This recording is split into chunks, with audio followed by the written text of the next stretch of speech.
5, 4, 3, 2, 1, 0. All engine running. Liftoff. We have a liftoff. Oh, frick me!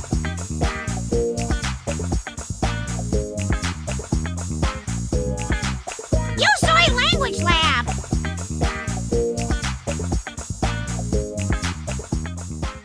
Welcome to Sacrilicious with Robin and Snerts, a Simpsons review podcast. I'm your lovable nerd Snerts, aka Joshua Stearns, and joining me is the equally delightful, the always wonderful Robin. Don't have a cow, coward! Heyo. Hello, Joshua.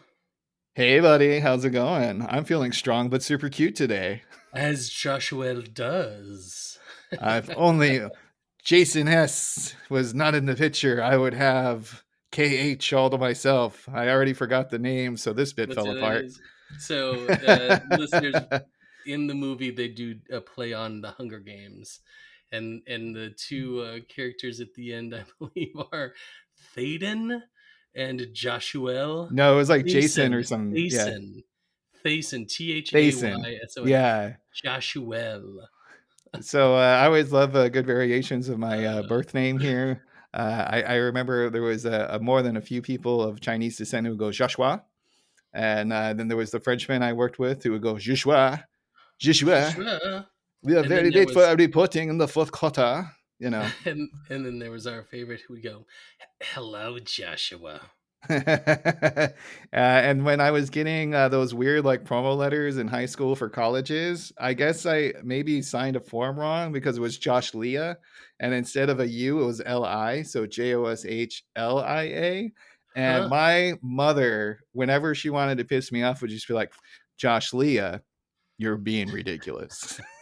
Josh Leah. Yeah. Anyway. I know. I think Joshua is. I think you should adopt it from now on. I mean, it depends what country I'm in and how hot the woman is. Yes, of course you can call me Joshua. As long as we're not American, right?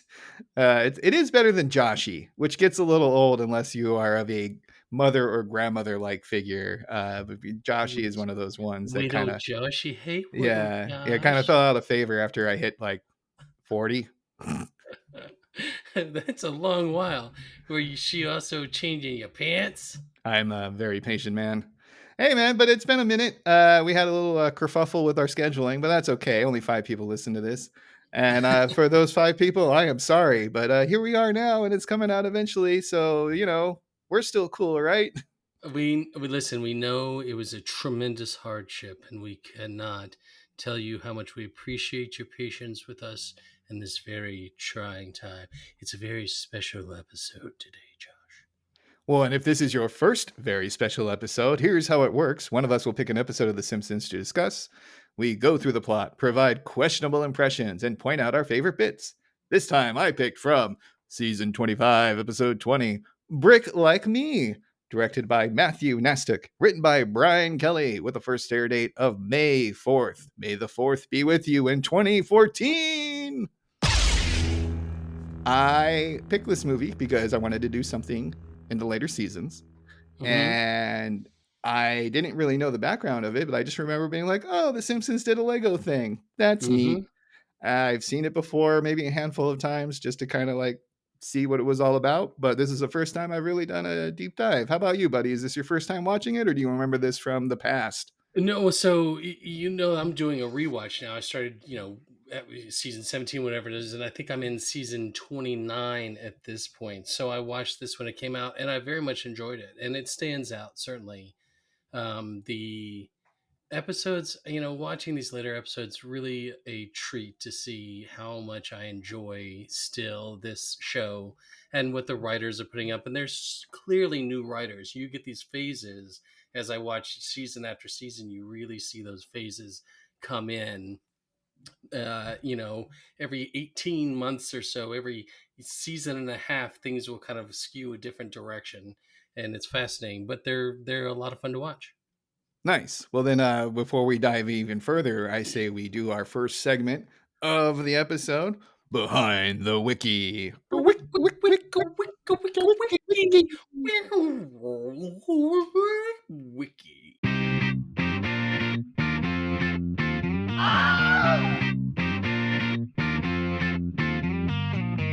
So, Matt Selman spoke about how long it took to produce this episode. You already know the answer, but you want to guess how long it took? Was it 2 years? Oh my God, you remember our notes from before. Tell him what he's Oh, I know that we won. Boo, spoke boo, about boo, just like boo. 7 minutes ago. So yeah, twice the time it takes for a regular episode, and that's way too long. And this is quoting Matt. For people to live with the same jokes. It was an epic process. First, we had to Mm. convince Jim Brooks and Al Jean that a Lego episode was a great idea and not just an excuse for our staff of nerds who grew up in the 70s to crack Lego jokes. There needed to be real emotional story behind it. And it's really interesting about sitting with the jokes for 2 years. I think that's one of the most difficult things about being a writer is having to continue to understand the readers or the viewers reaction, even though you were so sick and tired of this of these lines probably. Yeah, I mean, absolutely. Think about it with anything that I've worked on a creative basis was like the Hmm. video game industry. And everyone's like, oh, it's so amazing because you're playing games all day long. No, no, no. You're playing Hmm. a game all day long. Right. It's much different, much, much different. All right. So next And up, your leg keeps getting stuck in the damn thing yeah. and they won't fix it. The Simpsons staff also had to have approval of the Lego company. And we Okay. got someone from Lego Group, Jill Whitford, said, we're pretty picky about how our brand is represented, and The Simpsons, which is so famous for its satire, has its own distinct point of view. And then she continues to say, no one at the show is used to dealing with creative input from the outside, so there was certainly some back and forth to get it all right. But at its That core, the sounds Lego like brand is all about creativity and imagination. We respect that in others. it sounds like there was some button heads there. That's what I hear in that, like, oozing out of that phrase. That Well, I think it's more like you best not have naked butts all in this episode because this is the but Lego but episode. butts are funny. Yeah, you can't have Otto in the attic smoking doobs with Homer. This is the Lego episode. You know what I mean? I guess. And then Wilford pitched the idea for a Lego couch gag. We went to the guys at The Simpsons and said, wouldn't it be fun if you did your opening couch sequence Lego style? And then they quickly said, screw that. Let's just do an entire episode. So this kind of maybe started a little bit from a couch gag in addition to the nerds who grew up in the 70s Oh, playing I'm Legos. sure. Yeah, I mean, it's like they were like, "Oh, let's not just do a couch gag. We do the whole movie," and they're like, "Cool." And then they got into it, and 18 months in, they're like, "Oh my god, why the hell did we do this?"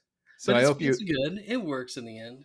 you enjoyed our little appetizer of Behind the Wiki. Now we're getting into the meat and potatoes. This is the Oh main yeah. course because the Lego movie came out February 2014.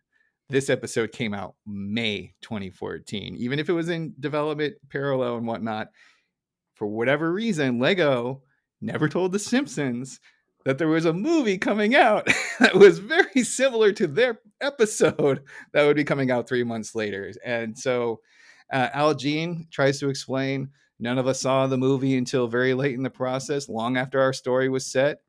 Any similarities are completely unintentional, according to Matt Selman. We didn't even know there was a movie. Nobody at Lego told us about it until after the point of no return. Kelly also explained that a big church sequence was basically when they're like, more characters, more characters, more characters, more characters. And Lego was cool with that, but they're still like, we're not going to tell you about the story, Hmm. which I think is just wild. But I do like how one of the guys is like, I'm sure someone was very sad that Sing Your Ding Dong or Grumble wasn't crammed in there with everybody else. Well, so let me ask you this. In the wiki page, they said that Milhouse is in the Lego movie as a master builder. Oh, So they is would he? have had to have knowledge of it, right? Not necessarily if they just gave them the license to use Millhouse and there was a like Yeah. tertiary like, oh, that's okay, fine, that joke is fine. Yep. But Yep. again, the key word I think was from the point of no return. So they were still developing the show. I think that's why they threw in that joke at the end about it Yeah. being nothing like the Lego movie. Because they finally like realized that it existed and saw it. So I don't think it was like it came out and they're like, what So the you hell? think the reference at the end was put in late in the process? Did they Could have been. definitely say that? I don't know. That's Because my what else is it a that's reference my to? projection. I'm Yeah. projecting there. Yeah. Yeah. But what else could it be? Like, what other reference would it be? And why don't we talk about it when we get there? I tell you about Yeah. that. Yeah. Absolutely. And then Kelly also spoke up about the Simpsons staff being big fans of Legos. We are major Lego fans of The Simpsons, and the Lego Master Builders are huge fans of our show. It's been fantastic, rewarding experience to pull this off together. After 550 episodes, we really needed that shot in the arm. Now we're pushing ourselves for more big episodes onward and upward. And I really like that energy because he's like, Yeah. hey, maybe we kind of hit a rut, what you kind of feel in some of those 20 to 30 season, run. Yeah, and definitely. and then they started to get a little bit more experimental, like, hey, if we can do this, what else can we do?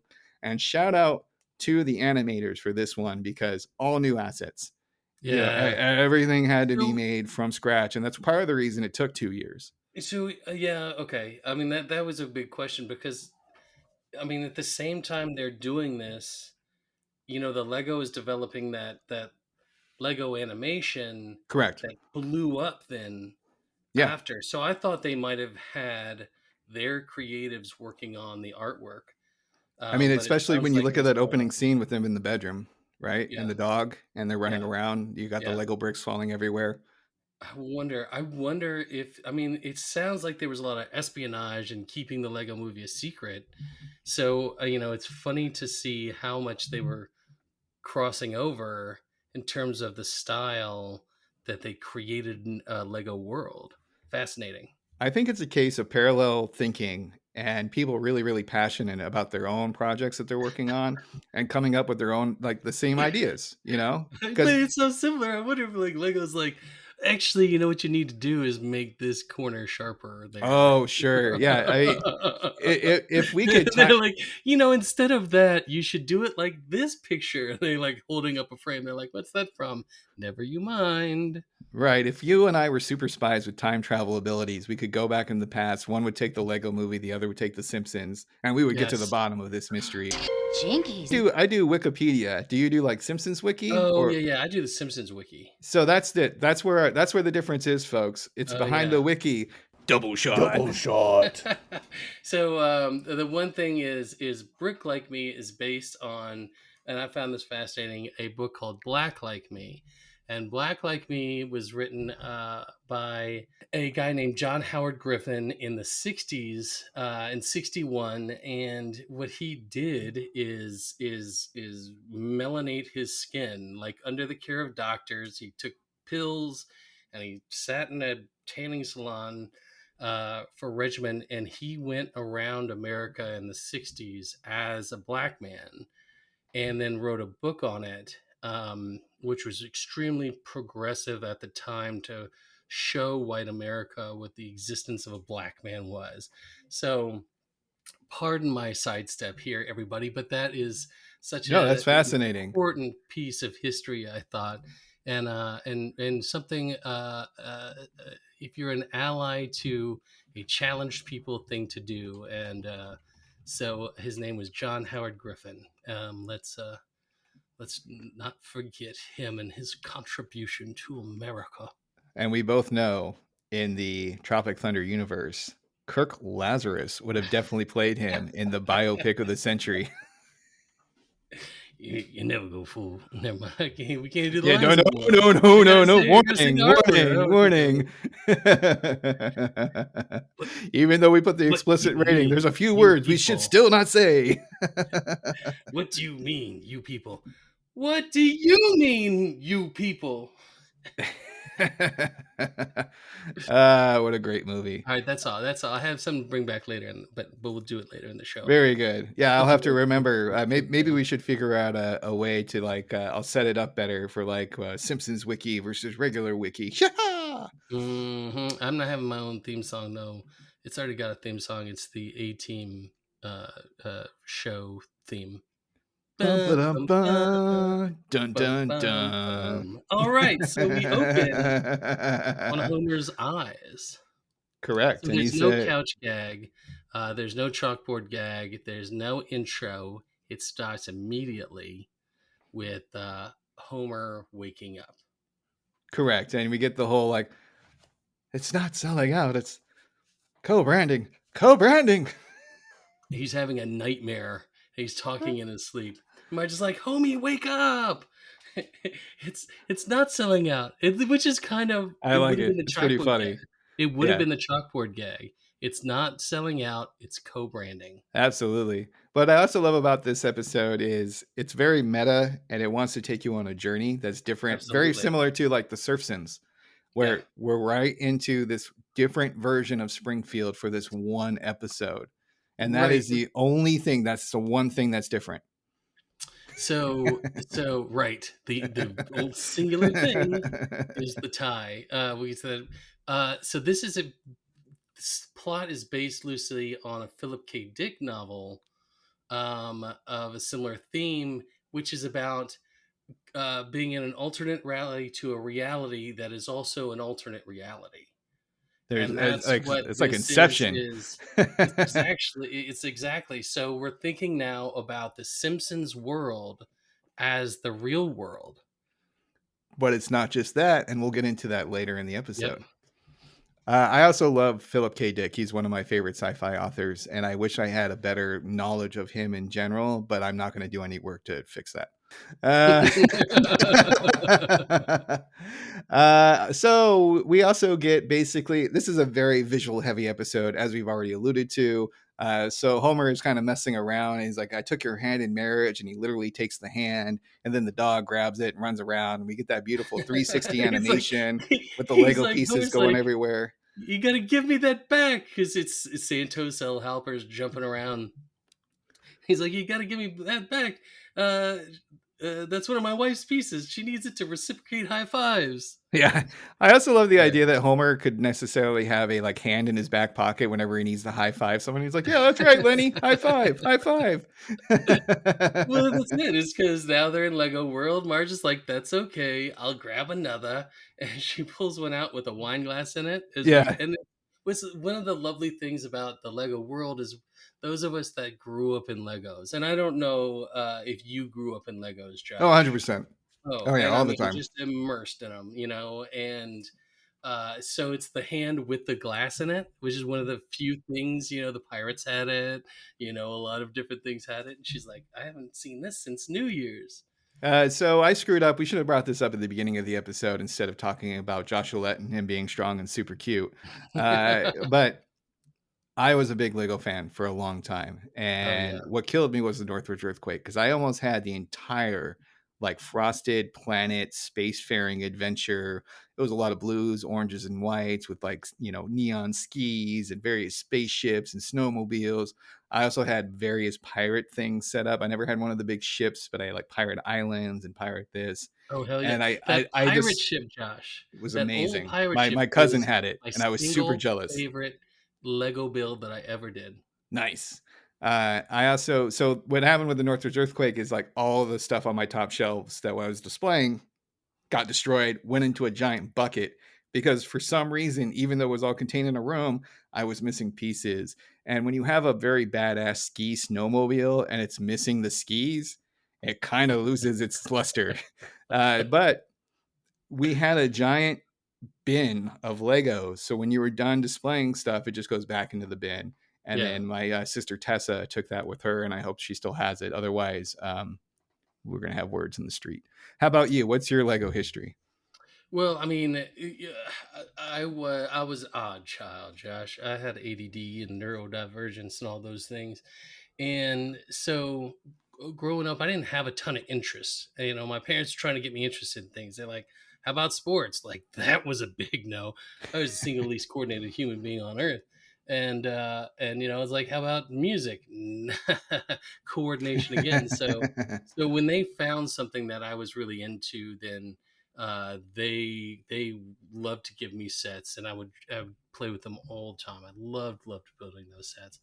And we went when I was probably 10 or no 12 years old. We went to London as a family, and I got to go to the big store there. I can't remember. It's like the Costingtons, multi-floor department building, and Oh, they had this something like you big would see in like Lego. 34th Miracle on 34th Street Yeah, or yeah, something like exactly. that. Like Like the one of those. FBO Shorts kind of a thing. They had Yeah, that. I yeah, can't remember yeah. what it's called. But it was just such a treat. And so, Yeah, I love Legos this day. Like I give them to nieces and nephews, and I resent it because Oh I yeah. want them. I also resent how much they cost, but that's a I whole other know, thing. dude. I I tried to get used sets in there for $300. Well, and what I also love about it is like for a cool like Happy Meal, they actually gave you little Lego sets. It wasn't anything fancy. Build a little Oh yeah, car, build a hell little yeah, plane.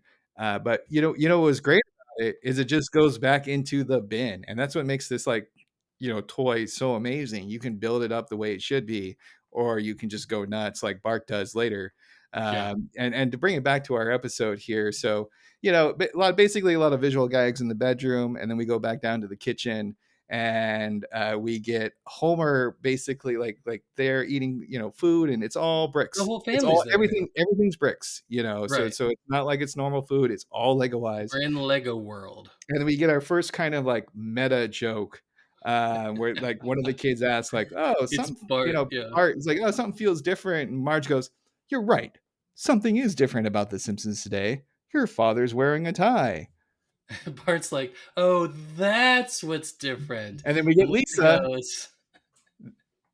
goes, "That's the one and only thing." That's the one and only thing that's different. Nothing else is different. Homer is just wearing a tie. That's it. That's the only thing. I love the next part where Marge is like, "Maggie, stop that. No, we're playing with your food." And she's turned her bottle into a little truck she's playing with, and then she turns it back into a bottle. For that scene, I really wanted just one Transformers. Right? There's a great line right there at the end where Homer's watching Maggie now, and he goes, "Oh, they're so cute when they're Duplo." And for those who do not know, those are the big, safe, I can't choke on them unless I really try baby blocks. Oh yeah, you know what? They weren't that safe. No, Okay. I choked on them. If you know what I Moving mean. on. Driving around town, we see some various fun signs. They really make full use of the brick metaphor here. We got H&R Brick, First Brick of Springfield, and my college job, Brick, Block, and Beyond. Brick Brock. Oh, I bet it was overcharged crap in there. Now, out of the 2 years developing this episode, I think at least one was dedicated to Brick, Block, and Beyond. Jared, like, what's good names for They brick just had it on a brick whiteboard for like a businesses? year before someone finally paid her. Yeah, exactly. Homer runs into Krusty, and we get a little bit of a world-defining moment. So, like any kind of like out-of-place sci-fi, trippy fantasy thing, you got to define the rules of the new world that we are occupying, and that's what this scene provides in spades. Yeah. And do you have any lines Oh, that you love about it? well, it's because he's like looking at his lap and on his phone, and he runs straight into Krusty there. He goes, "Oh, I'm so sorry, but I have an awesome excuse. I was distracted driving." Good thing And we don't feel pain. Hey, wait, these are my monkey legs. Come back. I'm a clown. I so can't afford to look ridiculous. Homer puts him back together, and he's switched the legs on the bottom with Teeny, who's got his legs and runs off. And there's And a I thought couple hilarious. visual comes backs with Teeny and the human legs and Krusty and the monkey legs. Are there? Yeah, it's just in the background. They're Oh, running that's away funny. and they're still mismatched. Oh, I love that because Yeah. one of the little gags in that is when he's got the teeny legs on, he's shorter.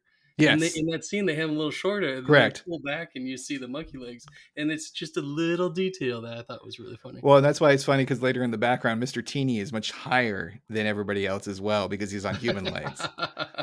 So they reverse the I size joke missed there. this. I'm gonna go watch it right now. I'll be back in 30 minutes. Cool, I can handle the podcast. All right, moving on. School, Milhouse brings a skunk for show and tell. And okay, there's so He's many got it in things. like a shoebox, yeah. This whole bit could just be its own episode to begin with about how 100%. Milhouse got the skunk from the gypsy skunk seller. It's just so funny. It's like, So he goes, "Hey Bart, check out what I brought for shear day." And Bart's like, "Whoa, a skunk! Who should we stink first?" And Milhouse goes, "It can't spray. It's been desacked." And then Bart immediately sprays him. And yeah. he goes, "The gypsy skunk seller lied." And of course, instead of being liquid, it's just a bunch of those clear white caps Right. that you have on for various Lego products. Those little one tabs circular And then the skunk is off and running, and the kids are giving chase. They go down to the very bottom of the school and like the cellar or the basement, what have you. And they start removing blocks after the skunk runs into a tiny hole in the wall. And then, of course, Willie comes in out of nowhere, and he's like, you can't stop. Go. You got the line. Pull out those bricks. The whole school could collapse. But there's a skunk in there. Oh, Scottish steak. Ah, well, no, life is hard. You struggle day in and day out just to make it by. You deserve a treat, and we drunken kiddos have the perfect product, Scottish steaks. That could be good. What cut of beef is a Scottish steak? Ha! Beef? Don't be silly, you daft bastard. Is it a meat alternative? Those are really hip right now. Fuck no! It's premium skunk meat, you summer scarf wearing pickleball player. We skin it and rack it in a smoker for 24 hours, then deep fry and flash freeze the steaks. Anything fried can't be that bad. That's the spirit, you dainty doily decorator. Pick up Scottish steaks in the freezer section at Monster Mart and eat like a Scottish king. I love the idea that Scottish steak is steak. skunk. That is such. I wonder what the Scots. The way he says it, like it's gold, and he dives through the wall after it. Yeah, I mean, it's like if someone gave you like a pound of bluefin tuna for free, you're like, exactly, which we did used to get, by the way, from my friends. Yeah, Cossacks are great. Yeah. There are various visual gags for the destruction, including Chalmers and Lunch Lady Doris making out in a broom closet.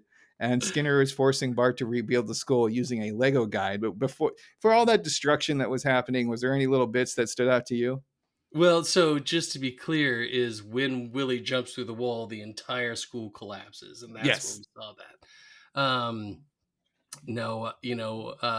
It's a silly, part where Skinner's like, "You are gonna rebuild every brick in this school," and Bart's like, "It says ages 12 and up," and he goes, "Age guidelines are conservative, and everybody knows it," which is, hilarious.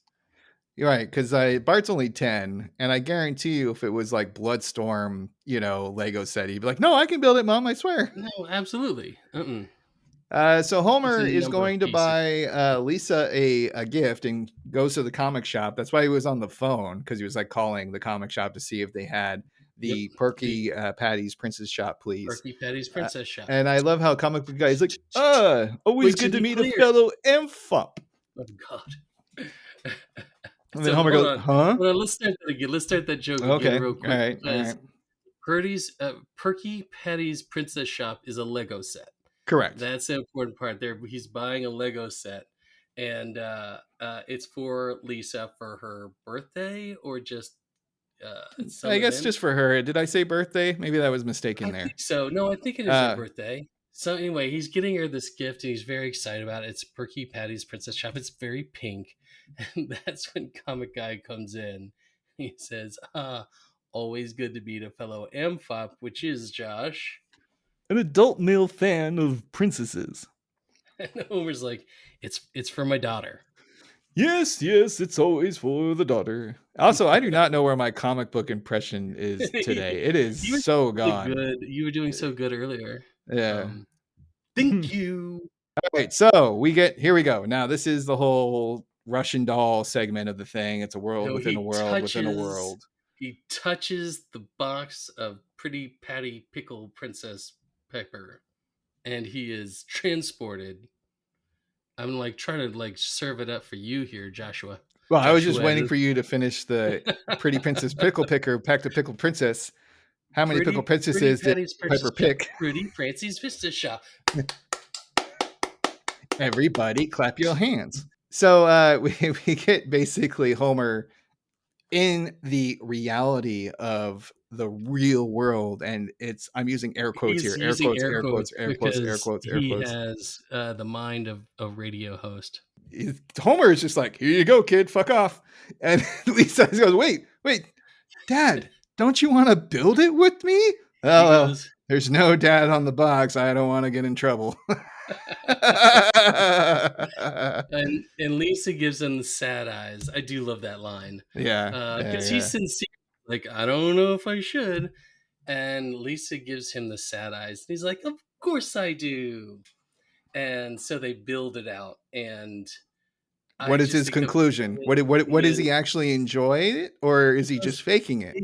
he's like, well, what do you know? I enjoyed playing with you. Lisa's like, me too, Dad. No, no, no, no. Listen to me. We played and it wasn't boring.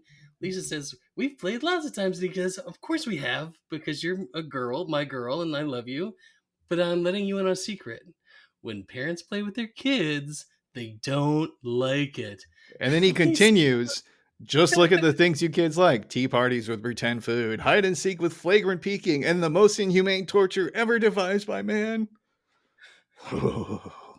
Candyland.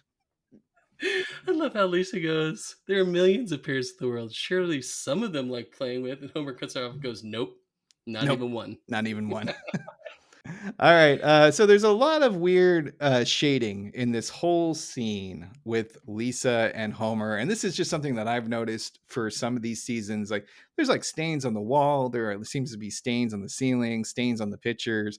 There's a lot of weird shading going on in the ceilings and the doorways and what have you.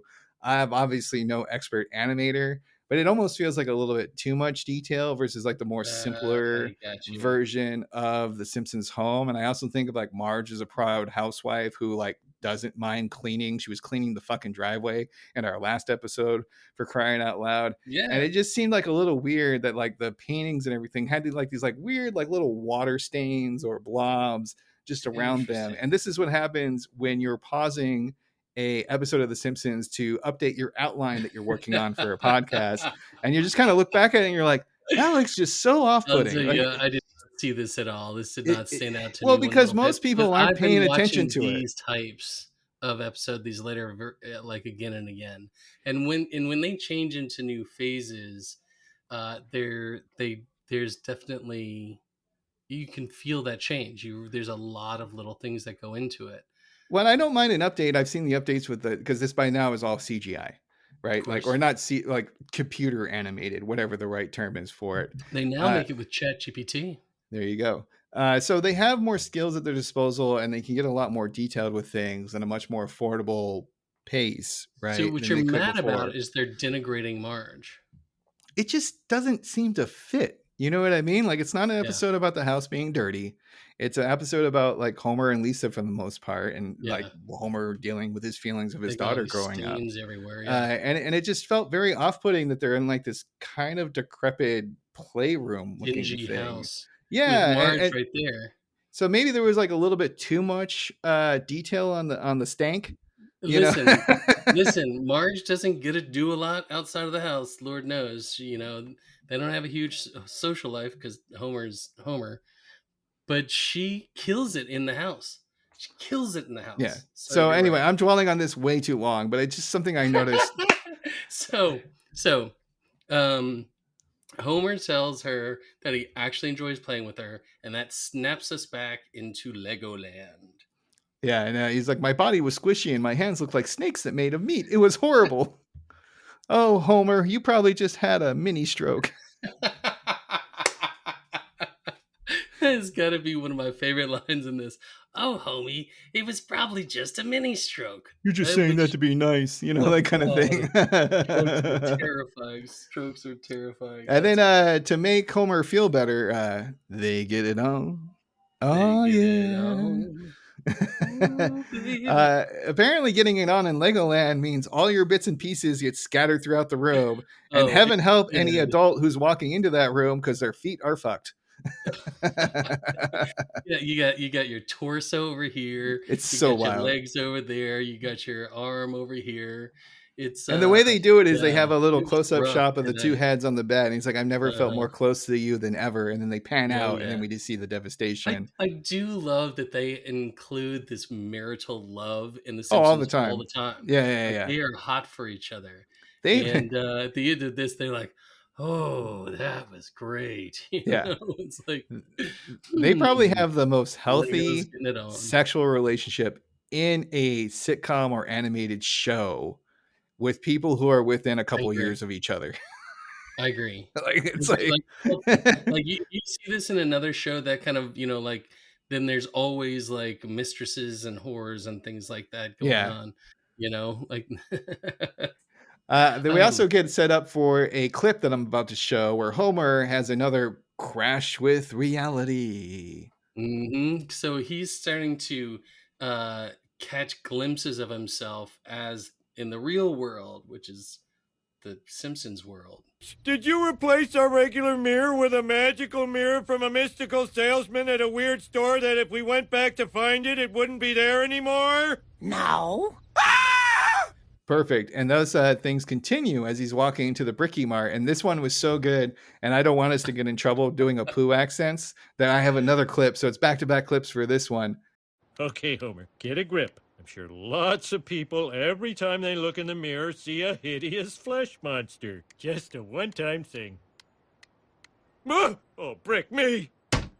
Leave me alone! Why don't you go back where you came from? I have as much right to be here as you. I, sir, am in the Advent calendar.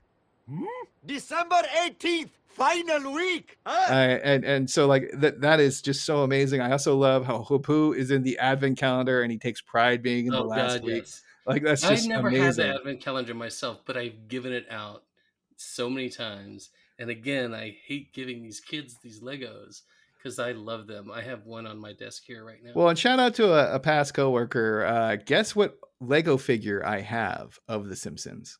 What is that? Krusty the Clown. Thanks to a Hey! colleague of ours at Shide who liked to buy those kind of things. And he's like, hey, Josh, Oh, I know yeah. you love The Simpsons. Like, why don't you have I one? know it's Steve without even No, it's knowing. a Moshe. Oh, Moshe. Well, Yeah. Steve does like buying gifts. Steve got me Mr. Sparkle, and it was so ironic that my Japanese friend, who's an Japanese American friend, got me a random tinfoil like little like toy. It's not quite like a pop doll, but it's another thing. Like didn't know what it was, just a random thing. Let me get one for Josh, and it happened to be Mr. Sparkle, and I'm like, well, if this doesn't fit, I don't know what does. Fantastic, Mr. Sparkle. Mr. Sparkle. So Homer runs to Moe's because he needs to kill as many brain cells as possible to get over his hallucinations. But of course, the beer is playing a little bit of trick on him. It's supposed to be Lego blocks, but it is. So he's like, this isn't beer. Beer is plastic circles.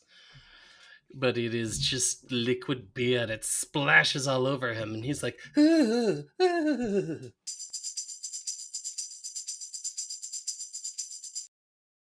Most haven't. Yes, hello. Is there a Mr. Brick there? First name Dick. hold on, I'll check. Hey, listen up, you mugs. I'm looking for a dick brick. Did anyone check the men's room for a dick brick? I need one dick brick. Maybe try the anvil. Wait a minute. It's you. When I find you, I'm gonna gag that smart-ass mouth of yours and throw you in the river.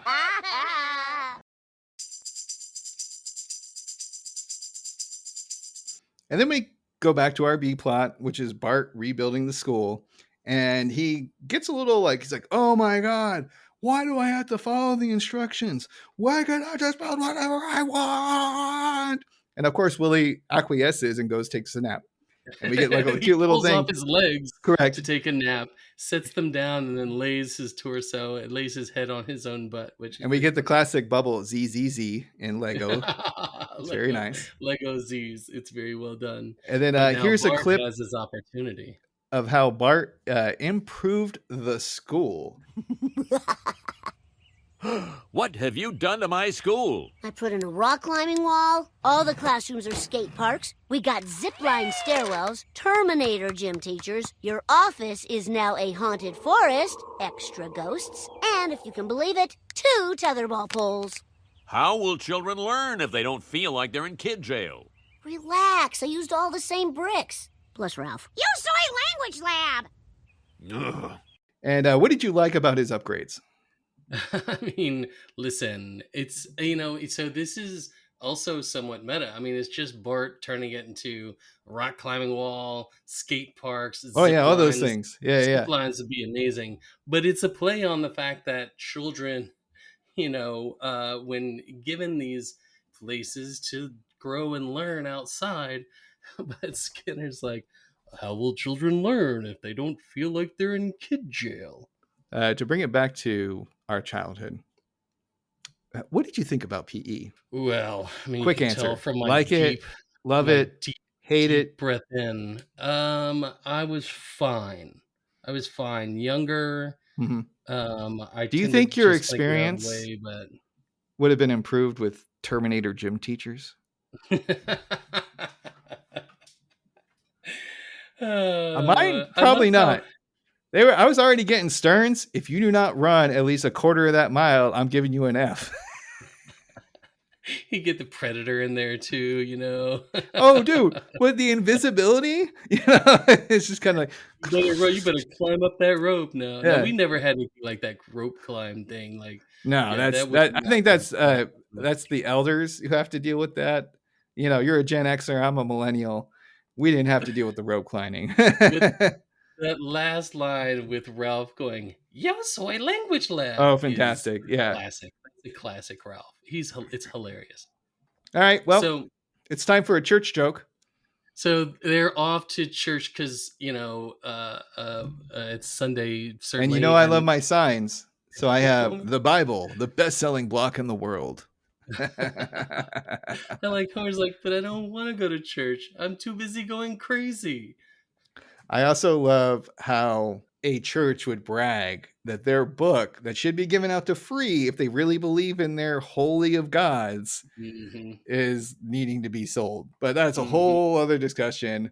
And I'm going to do a little monologue here. And I just love Lovejoy's is like basically doing the creation of Homer's version, spoiler warning, of what the Lego world is. Before the world began, there was only a table. Then the great constructor scissored open bag one and dumped it out the universe. Then came the time of the great sorting. Color to color, shape to shape, and pile of just windows and doors. And everything was made of internal, unchanging, scientific words I can't pronounce, or in the common tongue, plastic. I think it's acrylonitrile butadiene styrene. Perfect. No notes. So Homer brings up his hallucinations in church, and it turns out he's not the only one tripping. And I kind of love, because he gets fingers again. So they love the finger bits. And I love how Flanders literally pops the heads off of his children and shoves them into his bosom. Them in his bosom. And is literally like, no, kids, don't look. Because it's an abomination. Correct. It's very disturbing to everybody, as it is Homer in this. Right. He's like, I have these things, and I know there's a name, but I can't put my finger on it. Fantastic line. Very, very, very self-aware. Exactly. I also love how Abe just pops up. He's a freak. Take him apart and lose the pieces under the couch. He's a freak. Of course. I mean, Abe likes to call his son's murder. Well, it kind of reminded me of our last episode where Abe would just pop in like, finish her, finish her. Well, so then the whole theme of this scene is that Homer's like, I think there's more to this everything than we know. And they're like, no, Homer, that's not it. And I love Lovejoy. He goes, let's see, fingers. Come on, well, show me about the fingers. Bad news, people. Our religion is not true. Sorry about that. Really sorry. Which I love because, of course, Homer's fantasy thinks that religion is just a bullshit thing. Bad news, people. Our religion is not true. It's just like the most wild thing to hear from a preacher as well. Like, it's just like, folks, I'm a sucker just like you. We're all in the same boat. All right. So Homer goes back to the comic shop and he touches the box, and we get a flashback to Homer and Lisa making their own Springfield out of Legos. They're having a blast. He says, I can't believe all the time I was playing with Bart when I should have been playing with you. Well, and this is one little hint that the Lego movie is totally different than the Simpsons Lego episode, is that the dad was the one who made the city and wouldn't allow his kid to play in it. versus this is a daddy-daughter activity that Homer and Lisa are doing together. So it's a slight bit difference, but it feels oh so similar. And they really built out the town too. Right. Do you want to do what Lisa calls out there about the our little Springfield is really turning out great? It's got the city hall, the weird smelling bank, Rehab World. And then Homer goes, Krusty Burger Express, the Krusty Burger where the governor got stabbed. Which I was just always like how you differentiate between the two Krusty Burgers. So we have in Atlanta, we have Kroger, which is the Ralph's of the East Coast, and we have named and one very famous is called the Murder Kroger here. Oh sure, yeah. I mean, I feel the same way. I drive like an extra 2 miles to go to the nice routes with a good parking lot. Parking lot is key. Oh, 100%. That's why nobody should ever go to Trader Joe's.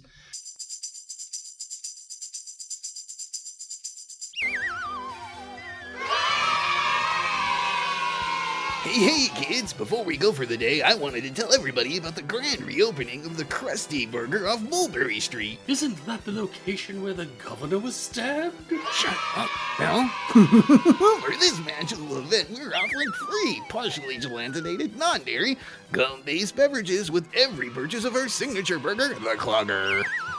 It informs me the bloodstains were still being cleaned. Shut up, Mel. Shut up. We'll now have a wacky Mr. Cop and hilarious Mrs. Metal Detector at every door. I give it a week before there's another incident.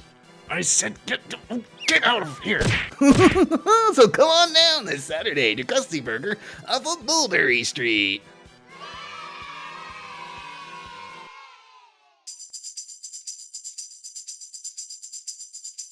But I love Marge comes in. She's like, oh, you two. She's so chuffed that they're getting along. And she's like, hey, look what I found in the Arts Weekend obituary section of the paper, which is a I just loved. And it's a builder's competition. And Lisa's like, we got to enter our mini Springfield. And Homer's like, we're there. I'll clear my calendar. And then we get our immediately calls Lenny. He calls Lenny. He's like, hey, Lenny, you remember those two surfers we were going to fight? Well, you're on your own. And Lenny, hey, homie, you're the one who sat on the fish tacos. It's just, I love him. That sequence is too good, and it comes back a little later. Just amazing. So the next day, Homer is excited because he has a Duff Brewery piece. And spoiler warning: apparently he's a fucking genius as well because it can actually brew beer. He's looking for Lisa, and he goes, "I'll make it a draft brewery. Yeah, don't brag, but it really works." And he like pours beer out of like the industrial chimney, which is kind of hilarious.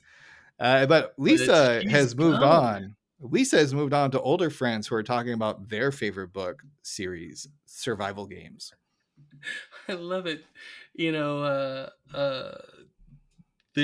She says she's gonna get tickets for one of the older girls to the movie version of survival games, and it's rated PG-13. It's rated PG-13, and the other friend goes, "I wonder what the one swear will be."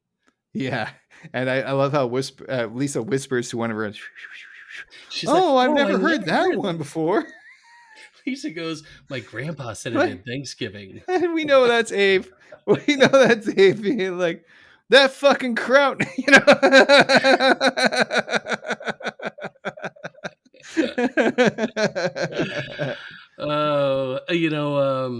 they're hanging out with the older girls, and I love the line where they're like, we don't usually hang out with second graders, Lisa, but we saw your survival games book report and we were really impressed. And the other one goes, you really understood the theme of the book was love, which is, it's like Twilight. Like, it's not about vampires, it's about ice peen, and the Hunger Games is about, a three-way with, I would admit I haven't seen Twilight, but my assumption is the same. So if she could get a werewolf and vampire in each end, she's great.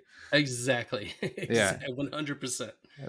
Again, the joke at the end, we could just talk about that and repeat it ad nauseum, but it really fits. But I'm sorry. Side note: in Twilight, the werewolf actually gets with her young daughter.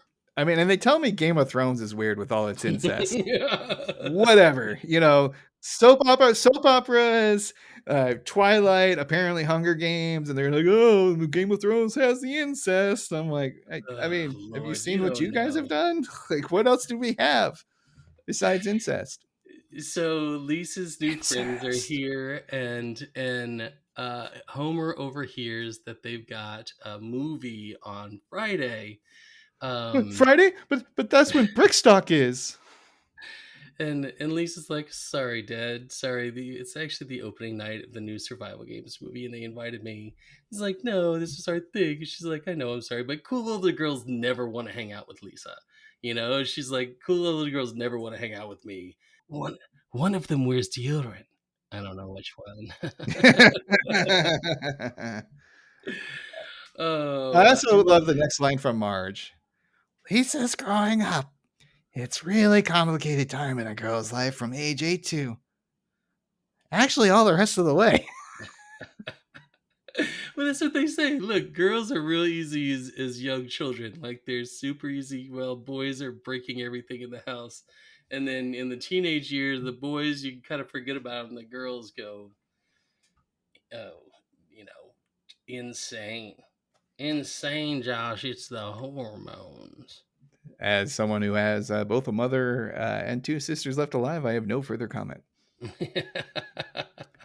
So Homer decides to go to the event alone, and just so happens that he could actually have joined that fight with Lenny, because right in front of the fucking hotel where the brick thing is happening, we get 2 surfers taking out Lenny in a nobody-like fight, and Lenny is holding his fucking own against these 2 guys, and the surfers just keep running.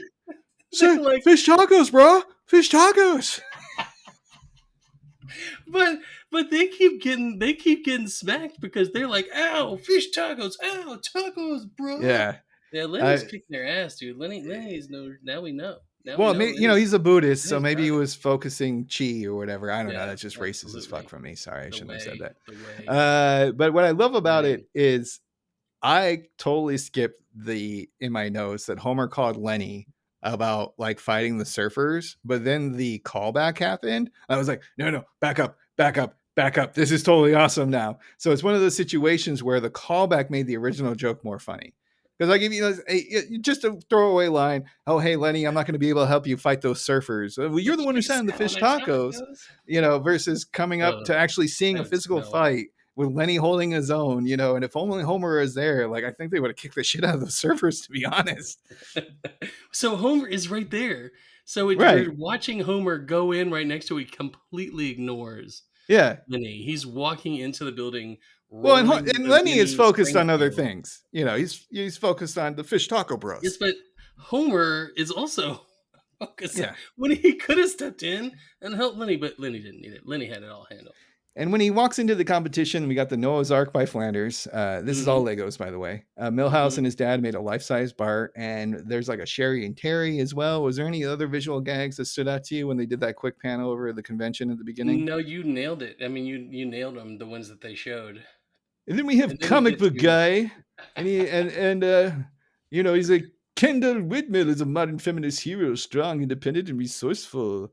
Because Homer is like, oh, that's the teenage crossbow ace who stole my daughter from me, and that's when because he's he's bitter about it. Well, what does Homer point out about the design the comic book guy did? And understand this thing is what 12 feet tall. I mean, it's pretty damn huge. tall. And Homer's like, she's a little bustier than I remember. My work on that front is never done. I love it. I love. And then he this leads into. He gets on a stair and he starts adding to the bust, just sticking bricks on. I mean, I've been there. I've been an RPG character creator, and you're like, how big can they get?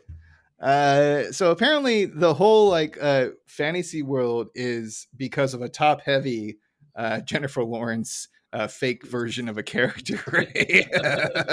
and her bustiness throws off the center of gravity. Oh, who'd have thought it? So that shit went leaning up tower in Pisa, but it fell right onto Homer, and he totally. This is why he blacked out. And this is when he created his version of Springfield in a Lego version. And this is where the Philip K. Dick comes into play, where it's the Russian nesting doll of realities. Mm-hmm. I also love how we get so he's kind of like back in the Lego world. Comic book guy explains the situation because Homer goes back to the shop and he's kind of freaking out. And he's like, I need to get out of this. And he's like, apparently our whole world is a fantasy in the mind of a no, he's trying to get not out of it yet. He's trying to get an explanation from the explainer guy of the parameters of this fictional world that he created from his coma. Mm-hmm. And he's like, apparently our world is a fantasy in the mind of an emotional, devastated Homer Simpson. One of the main questions I have is, why? The real Homer feels losing his daughter's love, so he invented his toy world where nothing will ever change. How can you be so sure? And I wish he said madam, but I just, like, because it seems like it's a madam reason. He's like, madam, I've devoted my life to second-rate science fiction. Trust me, that is what we are dealing with here. And the line, I've devoted my life to second-rate science fiction. So close to home here. It's. I want Tubi to have a new category that says second-rate science fiction. So like we have sci-fi main, and then we have second-rate. Sure. And listen, we could put a lot of things in second-rate sci-fi, fringe stuff there. Absolutely. But Homer is very much excited to be trapped in the fantasy world. Yeah, and that's it. Is he's like, if I don't find my way out of here, I could be trapped in the fantasy forever. Again, a very recognizable plot device. And there's also a great line from The Matrix. Like, why wouldn't I want to eat steak in The Matrix versus sucking goo in Zion? And then Marge is like, we don't have that movie here. Perfect. And he's so excited. He's like, I'm trapped in the fantasy forever. Kiss my flat plastic butt reality. Like, I was called back to Futurama there in our favorite. I just love the Matrix line. What would you want, steak or goo? It is great because you know what? It's a great question for everybody. Why, I want the steak. I want the fucking steak. Why would you give up eating steak in the Matrix to go slurp goo in Zion? Yeah, steak in the Matrix any day, any day of the week. It's facts. I mean, right now, if we're living in the Matrix right now, like we fucked up because look, this sucks. Sweaty rave in a cave in Zion, or high end Merovingian, right? With the cake that makes you orgasm. I'm sorry. One's on the top floor. One's in a cave. Anyway, you lost me so hard, Josh, that I'm going to spend weeks in this cave, maybe drown, definitely run out of water. Well, obviously, someone did not watch The Matrix as much as I did because they do not enjoy second-rate sci-fi. What does this cake do? What does the cake do? In Matrix Reloaded, the Merovingian makes a cake for the blonde who gives her an orgasm when she eats it. Oh, Josh, this must have been the Matrix Reloaded, the version where they're gonna pound the horror again and again. That's what no. But I'll give everybody the best way to watch The Matrix Reloaded. They're in the elevator to the Merovingian, the heroes are. And then it ends when the dispatcher goes, yes! And if you get that reference, I love you. And if you don't, join me on Twitter. I will explain it further. All right. So we're back to Bart rebuilding the school. He finished all 12 of them, and then Skinner drops another 3 boxes, and he mentions how he always gets these for his birthday. Because Bart has them lined up. He's already put together 12, I think. It's like the most boring Simpsons tapped out. It's all schools lined up type of thing. And then Homer is at tea time with Lisa, and he's actually enjoying it for once. Do you have any lines that stand out here? Lisa's like, I've never seen you throw yourself into a party. I've never seen you throw yourself into a tea party like this. Before, it always seemed like you were kind of phoning it in, which is the case, as we've learned. Correct. Not anymore, Lisa. I've created a perfect world with no PG-13 movies to take you away. Yeah, because in my toy town, everything stays shiny and wonderful, just the way I want it. You'll always be my little girl.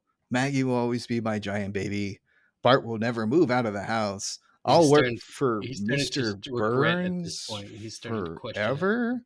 Marge and I will never grow old and live like fat cats on Social Security. Good Lord! I've never experienced the ultimate reward of life. Well lived, the gentle slumber of death. I don't know if that's my motivation for like living, but An ultimate reward. It is the ultimate reward for every life, well lived or not. if I can get those last 2 points down, I think I won. Living like a fat cat on Social Security. I love that line. And To be just clear, accepting death. Those are the two things. Like, I'm gonna finally live like the person I've always dreamed of when I was 14 and had no money and some freedom, to like having all the money, all the freedom, to be and being clear, and accepting myself. this is a play on the concept that people are living high on Social Security. Social Security is you're gonna be poor. What? It's no fat cats living on Social Security. They don't. No. It's not the welfare queen world that these goddamn neo-fascists. I mean, I'm no queen, but I'm Joshua Ella, who's strong but super cute. I don't understand. I thought, wait, why am I paying into Social Security if I'm not going to live like a fat cat, Robin? This is exactly. Wait. I'm on. Like, wait, no. Like, should I not pay Social Security anymore? My aunt and my mom might get really upset. No, you better pay Social Security, because I need it. I need your money, Josh. I need it. I needs it. So Homer is now in full panic mode because he's like, I got to get back to reality. And he goes to the shop, and he goes back to the shop where it all started because he needs to see like the princess set again. But then we get a little bit of a twist, right? Comic book guy is not just the rule explainer. He's the bad guy. He goes, all you need to do is open the box back to your so-called reality. But I can't let that happen. And then what's the next comic book line? Just skip Homer's. We got as an adult. As an adult who surrounds himself with child's toys, I represent the part of your psyche that prefers this artificial world. So I'm going to set this up from a poors to riches story. Okay, if you're poor like me, you do not have all these sets, but you just strive to get them all. The pirate set, the castle set, the fighter jet set that you can combine with ninjas. Comic book guy is an adult with disposable income.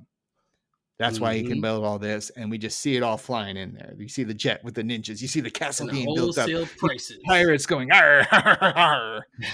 Because so the first thing, is he kicks Homer out of the shop. Then he builds a castle around the shop. And we get that wonderful bricking where you hear the sounds of it getting bricked up there. And then you have the flying in from the side is the pirate ship first. But Josh, that is not the pirate ship that we love from the 80s. That's the new one. I mean, it's like 900 pieces, some bullshit. And then we get Homer goes, pajama guys. It's like Ninjago. I never got to the Ninjago. He's because he needs to get in. He's being attacked by the pirates. He's being attacked by ninjas. Comic book guy is evilly laughing maniacally on the side, and he's like, "Who will save me?" And of course, we cut to Bart. And Skinner is like, don't even think about it. And he's like, you've already thought about it. Because he turns around and Homer's, he's hearing his father in distress. He's already built a cannon. And he's pointing it at Skinner. And here's a clip that's going to show us everything that he has up until the point he starts announcing his attacks.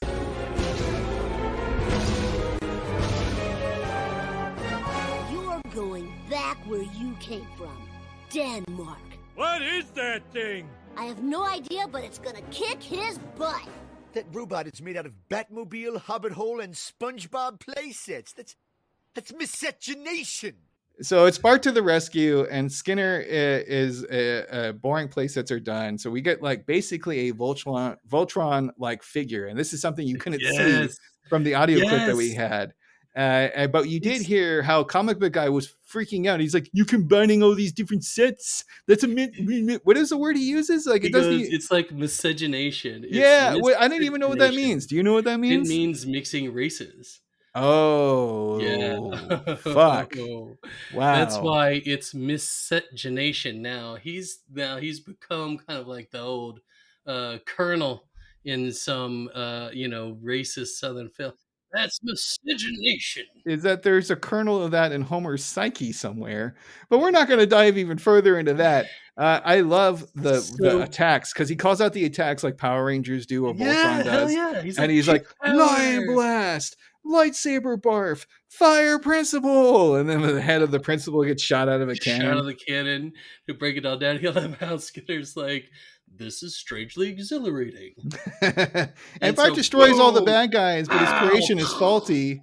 And falling down onto the comic book castle is like the final straw. All right, so Bart's big Terminator thing, huge thing he's built, it falls onto it knocks everything apart. As he's falling, he goes, "I'm a creative but undisciplined builder," which is what we all used to be, of course. But there's a line in the wiki that says it is unknown what happened to Bart after his invention collapsed, as he is not seen escaping the debris. He might have been buried in the debris and suffocated. Yeah, but that That's doesn't in make the sense. Simpsons wiki. No, I mean, It's no, in the Simpsons because wiki. the whole point of Homer's fantasy is that they're all made out of plastic. They That's can not the never point. die. They That's can not the never point. die. The point is, why then did they put this in the wiki? Why was this in the wiki? Because some idiot updated it with misinformation. I just think it's hilarious. Somebody felt the need to put in, it's unknown what happened to Bart. He might have been buried in the debris and suffocated. Like, who? What? Who? Why? It's someone who watched the clip we played with the full video and was like, well, I guess that's the end of Bart in this reality that no one can die in. I saw this and I was like, what the hell is this doing here? Like, so then before he goes back to the real world, Josh. No, wait, before he goes back real to the quick. world- You got me with that one. Because I thought you were advocating this person's point, and I had pitchforks and torches behind me, ready to go. And I was like, you were not, have we not been talking for an hour plus already? What the fuck are you talking about, Robin? And I was thinking that you were advocating this person, saying that Bart had to die for Homer to go back to his real life. Like there's some kind of like magic has a cost sacrifice going on. There's no context for this. Like, no, not at all. No. So, but the other thing that I wanted to say is Marge, before he goes back to the real world, he picks up the box and Homer comes over and says, "Goodbye, homie. Your squishy meat family is lucky to have a good man like you." And he goes, "Oh, baby, no matter what the reality, you're the best thing in it."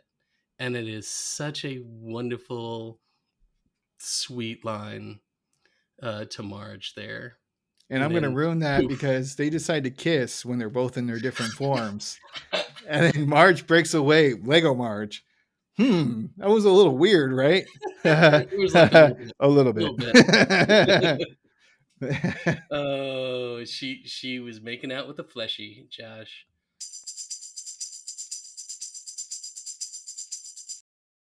Most haven't. Yes, hello. I'm looking for Mr. Tup. First name Brick. All right, hold on. I'll check it. Yeah. Hey, listen up, you mugs. Is anyone bricked up in here? Hey, you at the pool table, are you bricked up? Not without the blue pill, Mo. Oh, not again. Listen, yous. When I catch you, I'm gonna rip out your eyes and put them in the pickle jar.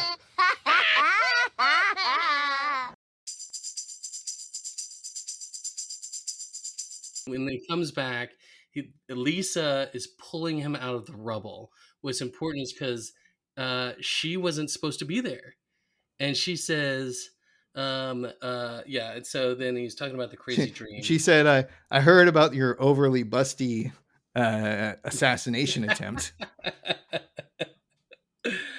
Oh, so this is where we get that line, though. So I had this crazy dream where I was in a world made of Lego bricks and learned important lessons about parenting. And Lisa's like, isn't this kind of the plot to... And we see the Lego movie characters on a trolley or whatever in the background being moved. No. It's No, not. it's not. It's a new New plot. plot. And I'm pretty sure that was added towards the end. I'm pretty sure that was added after they learned that the Lego movie existed. Had to be. And it was a there's no way to story about a father and reconcile that. son trying to, like, reconcile and then let the sister in at the end. Look, I mean, I'm sure there are other movies where there's a plot that somewhat can be parallel, but in this circumstance, they had to have added it after. We've established they didn't know by the time the movie came out, but that would have been a pain in the ass, Josh, to add it like in 2 months after that. I mean, either that or The Simpsons predicted that the Lego movie was about a relationship between a parent and child, and they just assumed that was going to be the plot and that they would get out first ahead of the train. Josh, you just won. You just won. They're just going to tell you, you just won. That's hilarious. So listeners, the multitudes that you are, Josh is frustrated sometimes by everything that happens in the world being attributed to the Simpsons at some point. Yeah, predicting it. Yeah. So they just make stuff up now. Right. Yeah. But they predicted it 3 months late. We told you it was going to happen. So also, how awkward would it have been if the entire, because they were doing this collaboration over the years, they're like, hey, let's invite the studio to an early screening of the Lego movie, and there's just all the people being like, fuck, what the hell, God, when is this coming out? February? Fuck me, what? What? Couldn't you have just let it, I mean, just give us a hint? I mean, so this is where Homer is talking to Lisa, and he's like, honey, what are you doing here? Thought you were going to the movie. And she says, changed my mind. I liked how much this meant to you. I knew how much this meant to you. And he goes, no, go to the movie with your friends. There's one thing that I've learned, it's that I can't stop you from growing up. And that's such a tender moment in this, which is what this whole episode revolves around. Homer not going back into reality because he's got this perfect world, but then he doesn't really have Marge, and yeah, it's like he learned important lessons about parenting. The episode ends, in air quotes, with a fun pullout, and I'm sure the math is right. We get like Springfield, Earth, Milky Way, ending with the universe, age 13 billion plus, number of pieces, 10 to the 80th power. Was that 10 to the 80th power? I think that's how I read it correctly. I saw it as like 83rd or something like that. It seemed like it wasn't a zero after it. I'm also not good at math, but it's an exposition of some kind. Reverse image of like the Big Bang Theory intro where you go through the universe and it's contained within a box. A little bit of a post-credit scene with some survival game jokes. And we've already alluded to this. We have already alluded to this already. It just, for this to be a throwaway ending scene, and I've seen all of the Hunger Game movies. Have you? Oh yeah. I mean, I read the books. Like I'm a YA. Oh, there you go. Yeah. So I've read those books. And they're not. The movies did not get nominated for the top Academy Awards, we'll say. But but the first two movies were okay because they had enough action to supplement the like will they won't they type of love story. But then like the third and fourth one is just like all politics and everybody looks so bored. And that's why I love this like little back and forth that they have with like, oh, how am I going to fall for these let me two do this one. equally Let me males? do this one, and because I want you to do Homer's part in this. Listen, Joshua, don't make me pick between you two on the night before I re-enter the struggle dome again. We'll never stop loving you, even if you string us along forever. Forever. Forever. How could I choose between two boys? One who's dangerous but good looking, the other who's strong but super cute. The whole audience is like, oh. You literally hear all the vagina sploosh at the same time. Oh my God, this is terrible. When do we get to the killing of the children? Shh. She's trying on dresses. Oh, I just wanted to see the kids fight to death. Shh. Like Marge is so into it. Oh, Homer. When do they get to killing the children? Because that's what I was thinking in every single movie. Uh, I also mm, find it funny because it's just like those movies and those books I feel like are different between the genders. Like oh yeah. some people are going for this, other people are going for that. And it's kind of brilliant to be like, well, we're not going to get the guys with this lovey-dovey indecision, string them along stuff.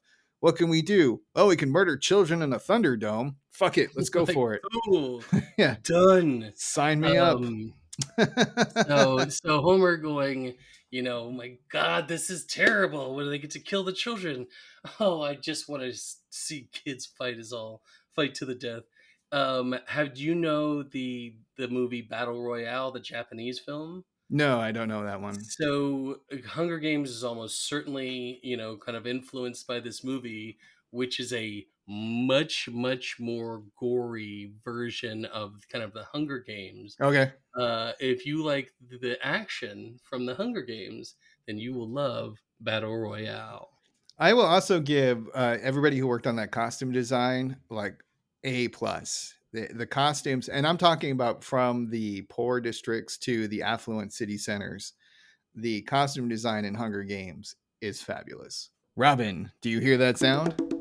What's that, Josh? Well, you know what time it is. It's the Krusty Krusty Brand Brand Seal of Seals of Approval.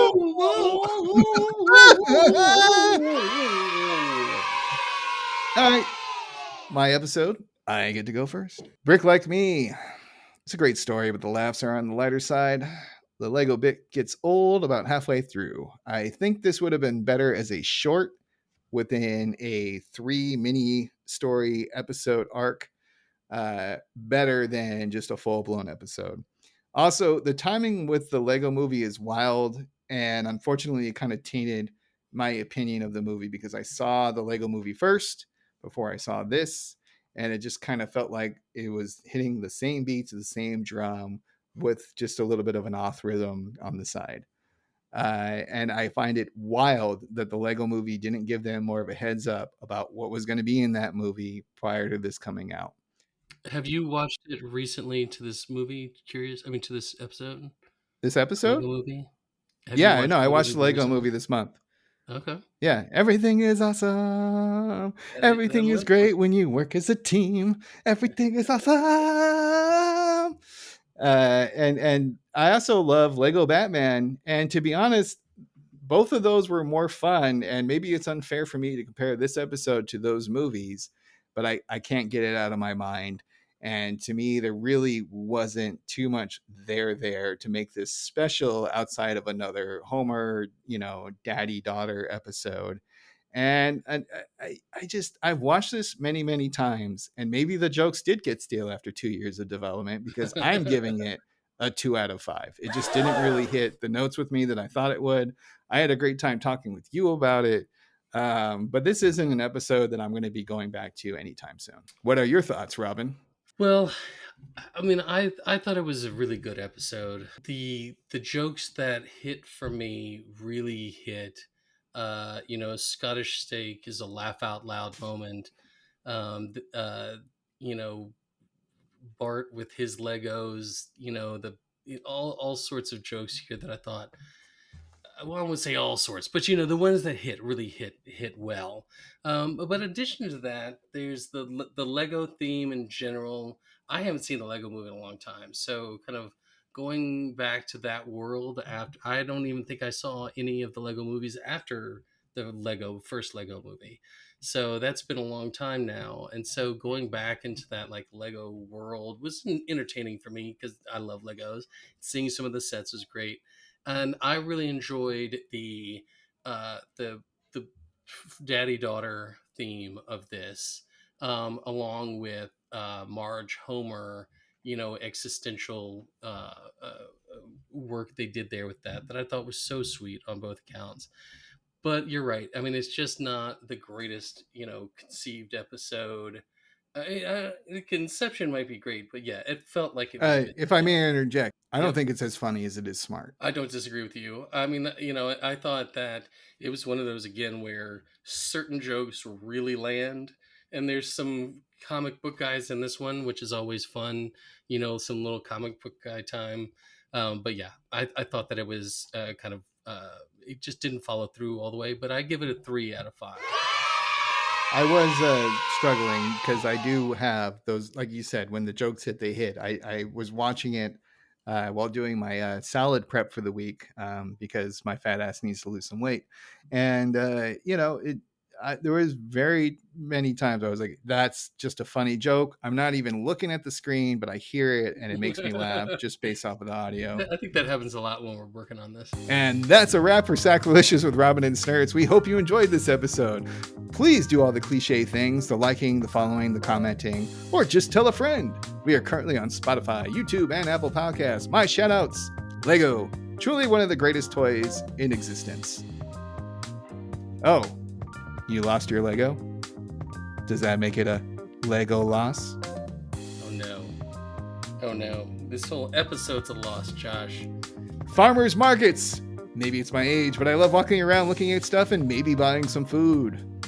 And finally, Dr. Moxford, the raddest fan of them all. The doctor. You want to hear more from your old pal Snerts? Bless your heart. Then check out the PlayStation Experience or PSVG on your podcast platform of choice. I can also be found on most of the things at Lord_Snerts. Robin, outro, plugs, things to talk about. It's hot, Josh. It is the middle of summertime in Georgia, and it is hot and muggy. Feels like you're taking a shower, you step outside. It's terrible. So we've been spending, all sorts of time and watched the new War of the Worlds. I did too. God, that was awful. Oh, we had so much fun with my 2 best friends watching that on Friday night.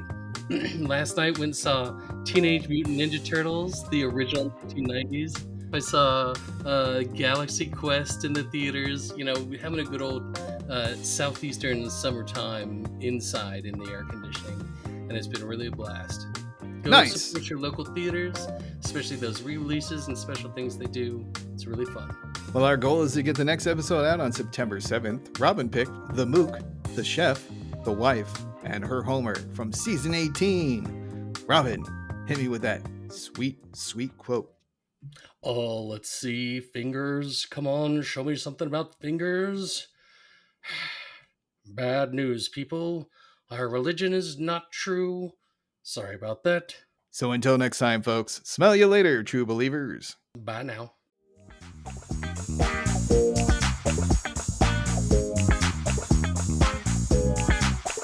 Oh, frick me!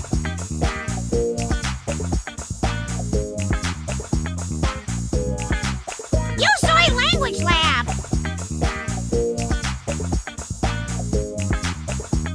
Tranquility Base here. The Eagle has landed.